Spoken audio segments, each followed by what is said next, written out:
good in my training cycle leading up to this. Won Portland Track Festival, but then unfortunately 2 weeks ago I tested positive for COVID. So I wasn't even sure if I'd race here. I didn't know if I'd recover in time, but I'm so happy that I was able to do it, and it ended up not impacting me too much. But I do feel like it takes so much for the stars to align to be able to make a U.S. Olympic team. It's incredibly difficult to do, and it didn't happen this year, but I do think I'm capable of it. A lot of people are capable of it is the thing. You never know who will have that perfect day, but I'm not done trying.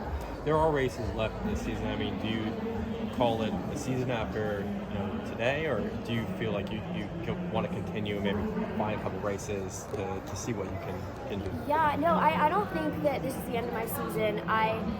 I have been tapering. I feel like I'm peaked well for this, and I want to use this fitness and try to chase some of my other PRs. In Europe? I mean, where would you consider going? I don't know. I mean, if there are any race directors out there that want me to race, my schedule's open. I only planned my life through today, so nothing is on the schedule. And you seem to have a very impressive mentality, being able to talk about what you experienced in the past, how you're feeling today. How do you keep such a strong and healthy mentality around the sport that's so unforgiving at times?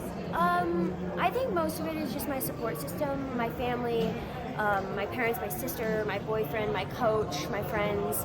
Like, they have all been so supportive of me when I was racing well and when I wasn't racing at all, and I think it helped me form an identity outside of just my athletic performance and understand that, like, what I do on the track doesn't matter. It only matters because it matters to me.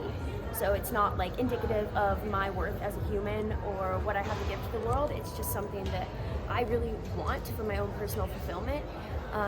And so it just helps me kind of keep things in perspective and understand that no matter what happens on the track, like, the sun's gonna come up the next day.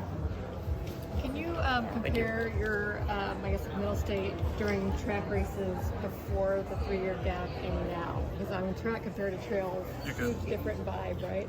Yeah, very different vibe. I mean, I'm always incredibly nervous for the Olympic trials. Like, it doesn't matter like how well-rounded of a perspective you might have. It's a very high stress event. And so before the race, I literally told my coach, I was like, is there anything you can say to me right now that'll make me stop feeling like I'm gonna throw up, pass out, and cry? And he's like, honestly, like, you just gotta sit with it. That's how it's gonna feel, but like, it's all fine, it's valid, and just channel that into your race.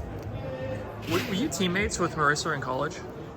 No, so she was there on my official visit, and then she was a volunteer assistant coach my freshman year, but we were never teammates. Okay. But did you have much of a relationship with her, both being Boise State alums? Or? Yeah, like, I mean, we have like an acquaintance sort of friendship. We know who each other is. Her coach, Pat McCurry, was the mid-distance coach when I was in college, so we kind of mutually know him, and like, we'll always say hi around races and stuff like that. Like, I don't know her super well, but I follow her, and I mean, I know she had an incredible race today. She's been so consistently up in the top 5 at U.S. Championships, and so to just see her persevere through everything, she's had so many injuries, she's had a kid, she's a mom now, to see her now like make an Olympic team is just really inspirational and makes me feel like it's always possible if you just keep showing up. How'd you feel about your race today? Mixed emotions. Like, I wanted to be further towards the front, but I just found myself like pushed towards the back right away. So I made the most of it, but I didn't run it tactically the way that I wanted to. All right. Thanks, Allie. Thank you so much.